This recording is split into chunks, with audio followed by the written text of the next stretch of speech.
Uyu mwana yitwa Jonathan Muhawenimana Rafiki. Akunda bihebuje umukino w'amagare, ahorana n'igare. Igare nibwo buzima bwe kuva yabona izuba kugeza uyu munsi afite imyaka 9. Isuku igira isoko. Uyu mwana ni mwene w'Imana Jean de Dieu Rafiki, umwe mu bakinnyi batanu b'inkingi za mwamba zubakiweho umukino w'amagare ugezweho tubona uyu munsi mu Rwanda, ukinwa ku rwego mpuzamahanga.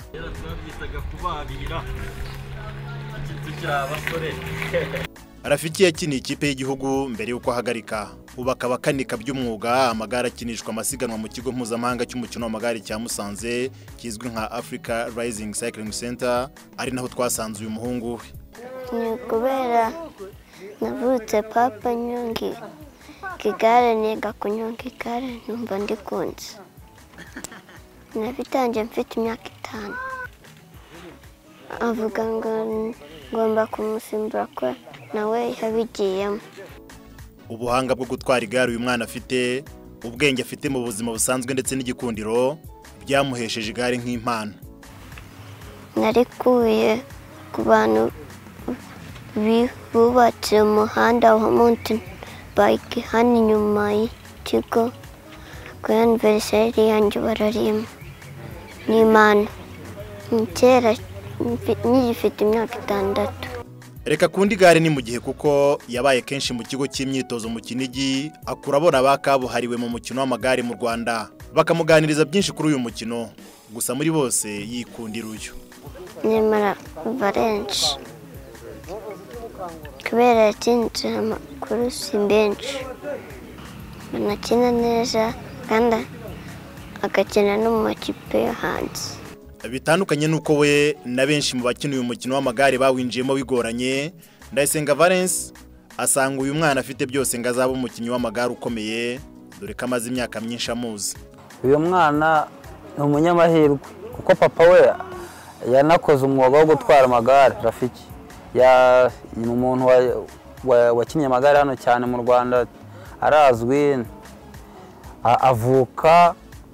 avukira hano kuko nanjye nza bwa mbere muri national. Uyu mwana namusanze muri iki kigo na papa we yabagamo, ariko atagikina amagare, noneho anabana na coach no mu peti nawe aba hano, kuko yanamenye igare ari muto. Ngira ngo yamenye igare afite nk'imyaka nk'ino n'umwana 4 gutyo 4 n'igice, yarazi igare neza. So kuba rero twe turi hano nawe akaba hari, ubona akunda igare. Cyo ni ikintu cya mbere, niyo mpamvu ngira ngo arimenye kare, ariko akunda igare. Ubona ibintu byose abashaka kutubaza, ubona ni wa mwana uganirize se wumva ushaka kuzamera nkande, akubwira ni Valence, ariko ugasanga na wa mwana ukurikirana n'ibintu byo hanze mu magare, ukumva kubwira K-Papa ni wa mukino bakina wa mountain bike ubera South Africa umukomeye, ukumva ni wa mwana mbega wisanga mu bintu byose by'igare. Ugasanga rero ni amahirwe kuri yo kurusha twebwe twakuze tukisanga mu magare no muri turi bakuru tutarigize duhura nabyo turi batoya.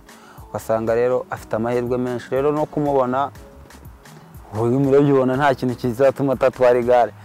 Papa we arabikunda kuko yabikoze, nawe akaba bikunda, nkeka ko bizamworohera kurusha twebwe. Papa we azamushyigikira. Wareba naho igihugu kigeze ubu ngubu mu kudevelopa ibintu bijyanye n'igare na siporo y'igare, usanga byoroshye cyane kugira ngo n'umwana azabashe gutwara igare.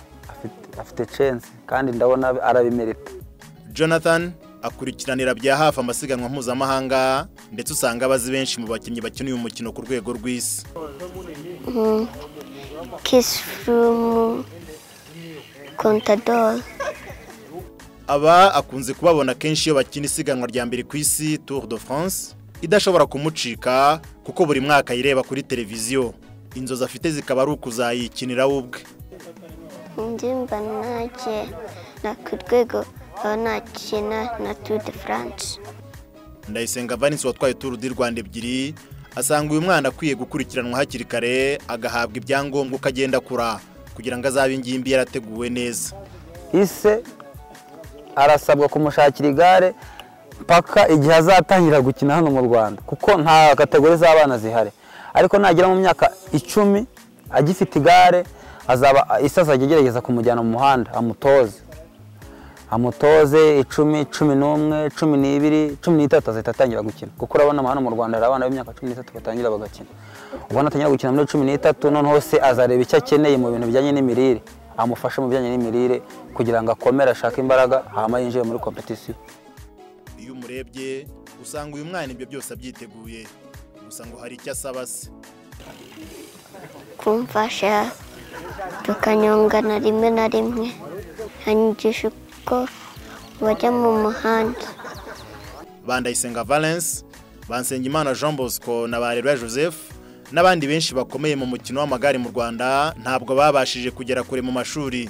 Jonathan Rafiki we urukunda kundi igare rungana n'urwo akunda ishuri kandi nta kibangamira ikindi. Itwara neza meruka no kuwa gatatu. Inzozi uyu mwana Jonathan Rafiki afite tumwifurije kuzazikabya naho kubashinzwe kubungabunga impano iyi taranto ntizazime.